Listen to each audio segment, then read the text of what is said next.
Welcome to this series exploring innovation, progress and achievement using a technocentric paradigm by Ash Stuart. You may want to also read Ash's original Substack article for the best experience, including footnotes and other details. Episode 35A, The Art of Reinvention When Less Became More. A study of simplicity and flexibility emerging from bottom-up systems.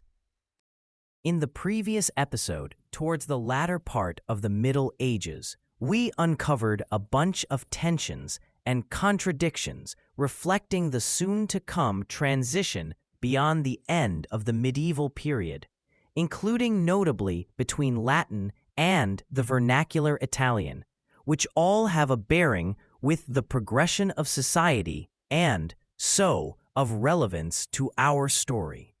Today, let's explore similar trends on a topic closer to home, something more relatable to most of us here.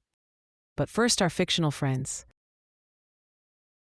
We've had a regular cast of folk like Steve and Brian entertain us with their antics on here going back many episodes. But do you know how they first met? In a rather funny way, because they couldn't even fully understand each other, being of somewhat different backgrounds. Let's see how it all started. Remember, this is fictional. In another episode, they'll probably reenact their first meet in a totally different way. And however weird it might seem, they started off here. Do stick with us for every word, and all will be light soon. One fine day, when good old Steve's minding his own business by his farm and livestock, turns up a complete stranger. God dager for ye, god manner. What? Ig says to ye, god dager. Ah, richt. And I say, good day to thee, good man. Why cometh thee here? Ega kombre, for threer skipret and silvere giffil ega. What thou givest? What meanest thou? I haveth no silveren, but haveth I sheepen. Silveret havig, skipret threer takadil. Thou mine and sheepen taketh, and silveren giveth thee also. What, O mine god? Nay, ye silveret till ye gif, ye sheepret till ye gif. Trade it we maker. Till ye gifts? Ye till gifts? Nit understanden? What giveth woe to whom? Look, hafa. Yea, thou haven silveren. Ye haf sheeper. I have sheepra, sheepen? Sheepen, sheeprer. Oh.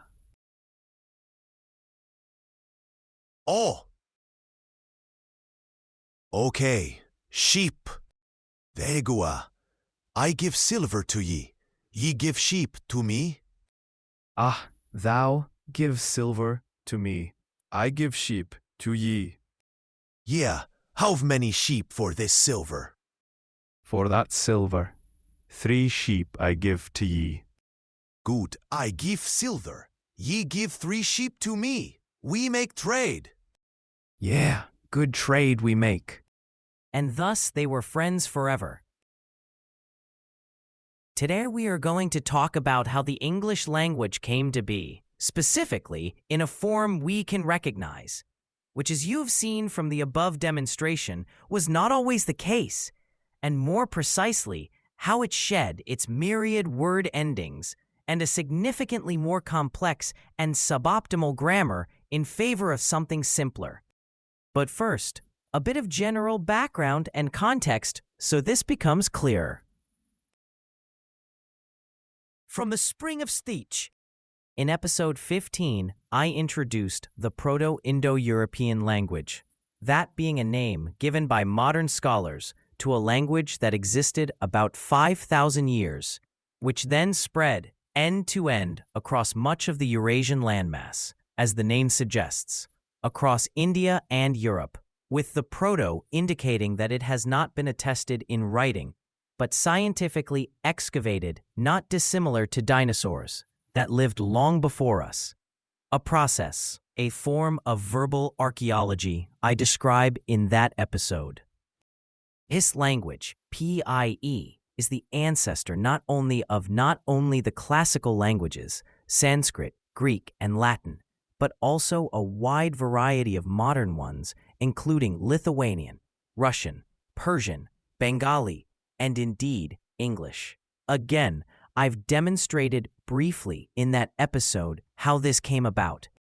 What matters to our story at this juncture, apart from the ineluctable fact that language is always changing, albeit gradually and only noticeable over generations, is that this original language of ours had a large set of word endings which over those 5,000 years began to be dropped to some extent.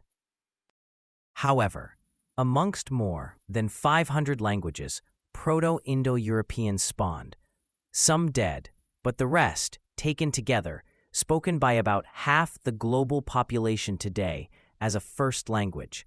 Most have retained some of those word endings in their function to indicate grammatical roles in sentences. English perhaps tops the chart in having dropped almost all of the word endings, making for a much simpler grammar. Let's then take a closer look at how, within the context of English, this came about, before I get into why it matters. A new angle.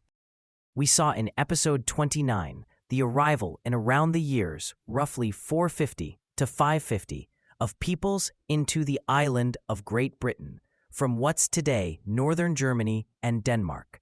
Tribes such as the Angles, Saxons, and Jutes.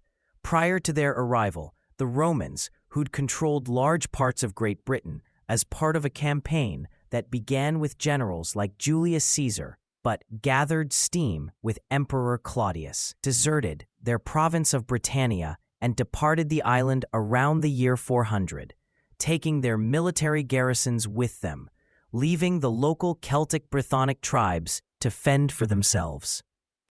But fend many of the tribes in the south didn't or couldn't for themselves, as in light of raids from Celtic tribes from the north and from the other great island, modern-day Ireland, the story goes that these southern Britons invited some of these Germanic people as mercenaries, who eventually decided to stay for good. Well, make hay while the sun shines, eh? Rare thing in Britain, after all. In the 2 to 3 centuries that followed from that settlement, a somewhat cohesive identity had begun to form, the Anglo-Saxons, as we saw, and as seen in their language, the earliest form of English. But it was not all hunky-dory, for there was soon to be a someone else knocking at the door. The striking settlers. In fact, not so much knocking at the door, but storming in, or perhaps more aptly, barging in. These were, of course, the dreaded Vikings on their longships. We all have images of these fierce men in horned helmets and long ruddy beards, turning up and marauding and pillaging coastal areas in Western Europe and taking away all the good stuff. While this did happen, especially early on, starting around the year 800, eventually, in many cases, the Vikings or Norsemen, that is, from the northern lands, what's called Scandinavia, did settle down. The initial instability and warfare that their violent incursions brought about was eventually largely resolved by King Alfred the Great in the late 800s in agreeing to split up much of southern Britain into two. The Anglo-Saxon realms, still held by Alfred in the west and south, and the Norsemen in the north and east, called the Danelaw.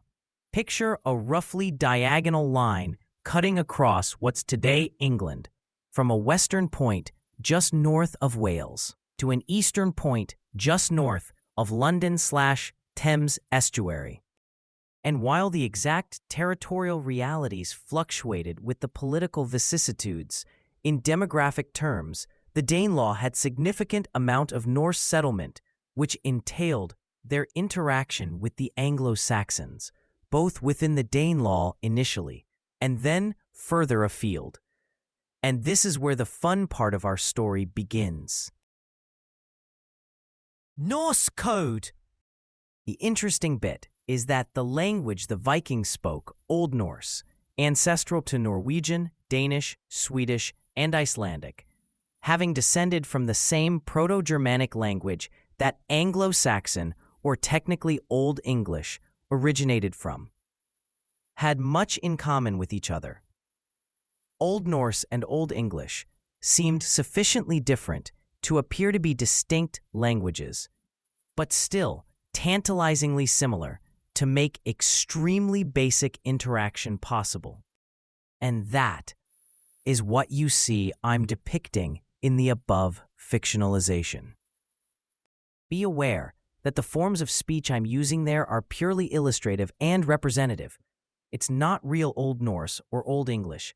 I've simplified/distorted it enough to make my point to a non-specialist audience, call them pseudo-on and pseudo-OE, and the real forms of speech were a bit more distant than the above dialogue seems to suggest.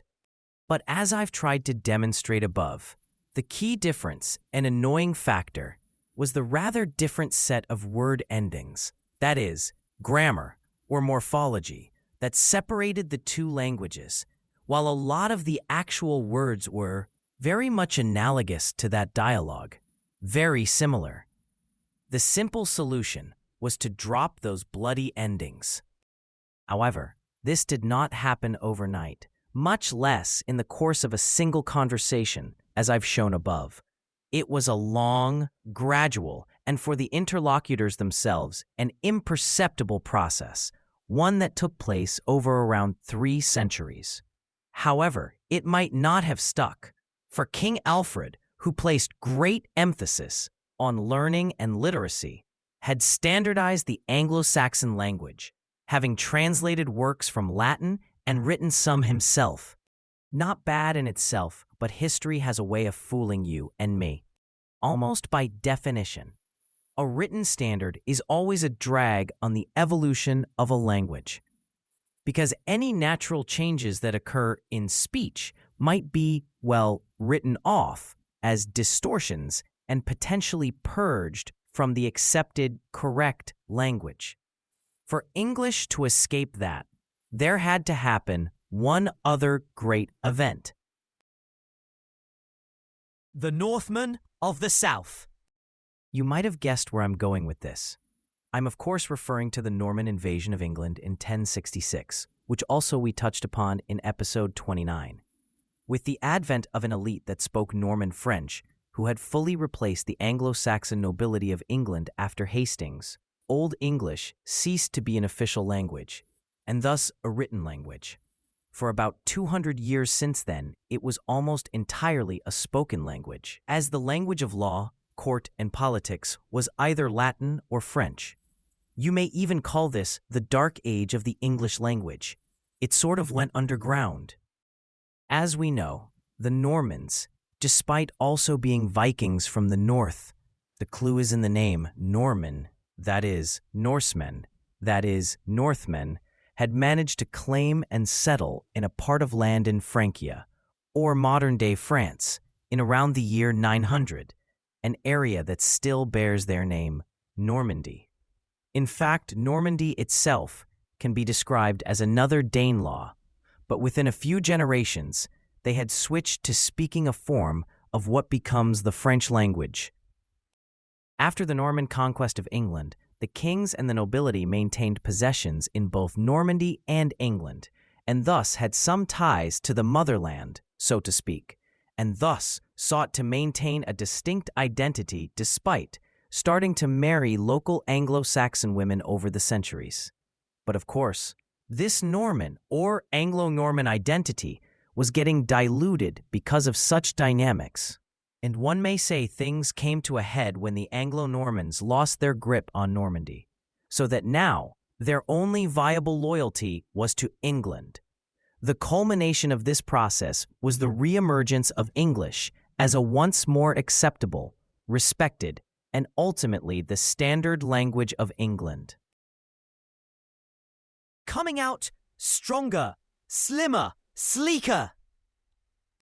That hiatus of 2 to 3 centuries when English had ceased to be a written language meant, when it was once more written down, with the older writing tradition long forgotten, the newer writing reflected that naturally evolved and changed form of English, which is a lot closer to what speak and can recognize today. To appreciate this, let's take a quick look at how much it really changed. See Old English excerpt in the text here. Did you spot the good king? Let's now take a closer look at why this matters. If you speak another Indo-European language, especially the neighboring ones, such as the kindred German or the historio-culturally closest French, Italian, and Spanish, you'll know that speaking these languages involves changing a lot of word forms, even for something as simple as forming the plural of a noun, which in English is usually S, with an E inserted in some cases to ease pronunciation. The small number of exceptions, annoying as they may be, that we have to this rule in English are in fact vestiges that demonstrate a far more complicated system that existed in English, and still does, in languages such as German. Or consider the different forms of the in these languages, not to mention the myriad rules that apply on when and how to use them.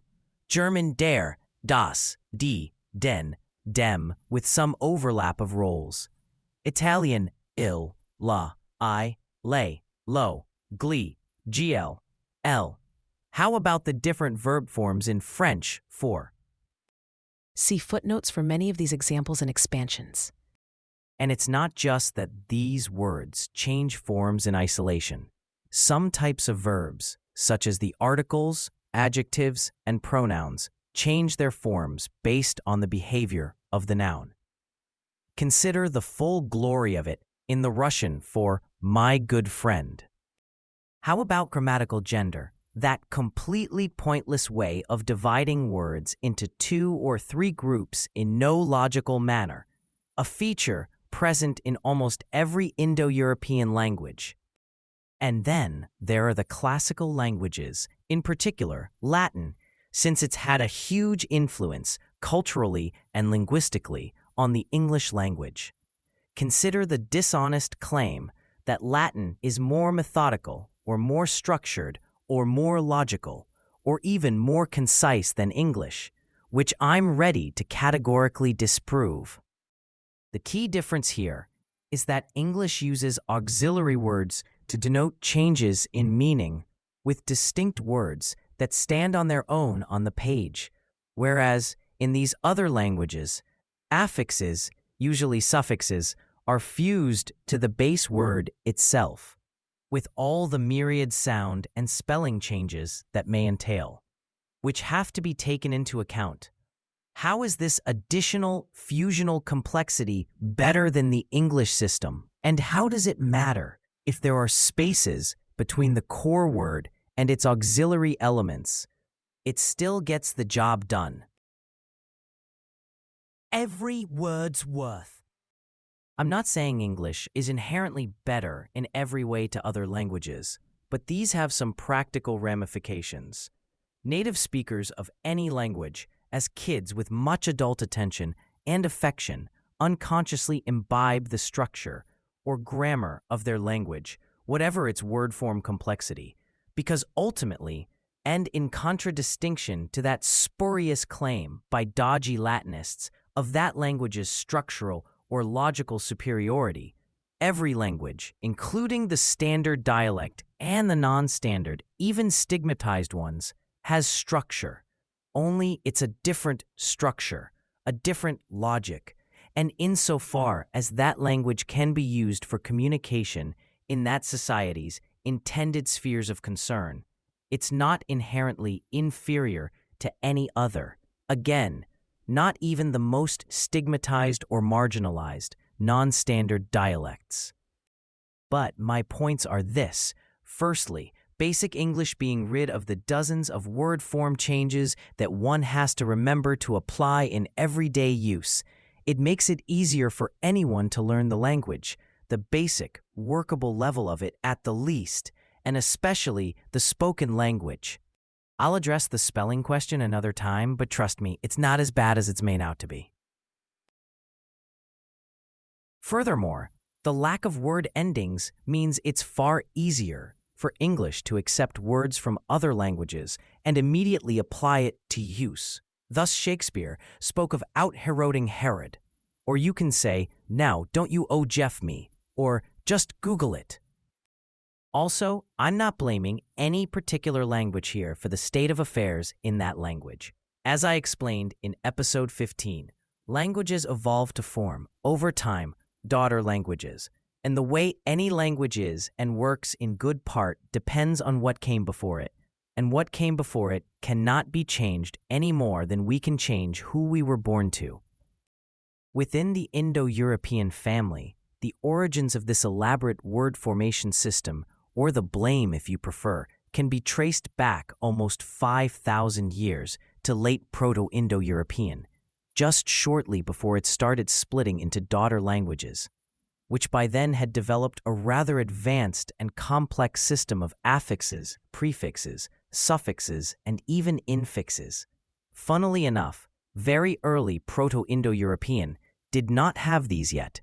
When looking at root words in early PI, it was largely a bunch of one-syllable, the four-lettered words, which is how the core word store of English, one of the youngest Indo-European languages, also fundamentally is. Consider these: new, bend, bade, bite, breg, break, said, sit, set, sang, sing, love, leg, lie, ow, grab. Over these 5,000 years from Proto-Indo-European to the English language, haven't we come a full circle?